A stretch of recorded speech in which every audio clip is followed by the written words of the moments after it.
ఉల్లి కిలో 55 పైనే. టమాటా, వంకాయ, క్యారెట్ కిలో 40 రూపాయలు. మార్కెట్లోకి ఉల్లి నిల్వల్ని విడుదల చేయనున్న కేంద్రం. సో మీరు ఇక్కడ చూసుకున్నట్లయితే ఉల్లి కిలో 55 రూపాయలు. ఉల్లి అర్ధ సెంచరీ దాటేసింది. మేము నీ వెనకే అంటూ టమాటా, వంకాయ తదితర కూరగాయలు కూడా పరుగులు తీస్తూ ఉన్నాయి.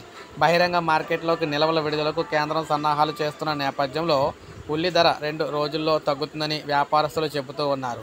ఆగస్టు మొదటి వారంలో కిలో ఉల్లి 38 రూపాయల నుంచి 40 రూపాయలు ఉన్న ఉల్లి ధరలు క్రమంగా పెరుగుతూ 60 రూపాయలకు చేరాయి. విజయవాడ రైతు బజార్లో మనకి మహారాష్ట్ర ఉల్లి కిలో 55 రూపాయలుగా, కర్నూలులో అయితే మనకి 42 రూపాయలకు విక్రయిస్తున్నారు. ఇక మనకి తెలంగాణలో చూసుకున్నట్లయితే తెలంగాణలో కూడా ఇదే విధంగా కొనసాగుతూ ఉంది. సో ఈ నేపథ్యంలో మనం చూసుకున్నట్లయితే అటు కూరగాయల ధరలు కూడా పైకి వెళుతూ ఉన్నాయి. ఖరీఫ్ ఆరంభంలో వర్షాభావం, ఇప్పుడు అధిక వర్షాలతో కూరగాయల ఉత్పత్తి తగ్గి దీంతో వాటి ధరలు కూడా పెరుగుతూ ఉన్నాయి. సెప్టెంబర్ మొదటి వారంలో కిలో 26 రూపాయలు ఉన్న టమాటా ప్రస్తుతం 40 రూపాయలు పలుకుతూ ఉంది. బహిరంగ మార్కెట్లో 50 నుంచి 60 రూపాయలు కూడా అమ్ముతూ ఉంది. ఇక వంకాయ 28 రూపాయల నుంచి 40 రూపాయలు పెరిగింది. కాకరకాయ, బీరకాయ, కాలీఫ్లవర్, క్యారెట్, దొండ, చిక్కుడు, బంగాళదుంప ధరలు కూడా కిలో 35 నుంచి 45 రూపాయలకు చేరాయి. దోస కిలో 28 రూపాయల చొప్పున విక్రయిస్తున్నారు. పచ్చిమిర్చి కిలో 20 రూపాయలు ఉంది.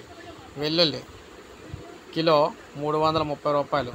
అల్లం 140 రూపాయలు పలుకుతుంది. కందిపప్పు 120 నుంచి 180 మధ్య అమ్ముతూ ఉన్నారు. దిగి వస్తున్న వంట నూనె ధరలు. వంట నూనెలపై దిగుమతి సుంకం పెంపు నేపథ్యంలో ఈ నెల 13వ తేదీ నాటి ధరలు ఒక్కసారిగా ఎగబాకాయి. కేంద్ర రాష్ట్ర ప్రభుత్వాల హెచ్చరికల నేపథ్యంలో వాటి ధరలు మళ్లీ తగ్గాయి. సన్ఫ్లవర్ ఆయిల్ ధర లీటర్ 102 రూపాయల నుంచి 110కి మధ్య విక్రయిస్తూ ఉన్నారు. పామ్ ఆయిల్ చూసుకున్నట్లయితే ఈ విధంగానే ఇంకా కూడా తగ్గుతుంది. సో 2-3 రోజుల్లో అన్ని ధరలు అయితే తగ్గబోతున్నాయి అన్నమాట. అందుకే వీడియో చేయడం అయితే జరిగింది. సో ఒక వారంలో ఇవన్నీ కూడా మళ్ళీ రేట్లు అయితే తగ్గుతూ ఉన్నాయి. కేంద్ర ప్రభుత్వం కలగజేసుకొని అమ్మే వారితో ఎవరైతే ఉంటారో వారితో మాట్లాడడం అయితే జరిగిందనమాట.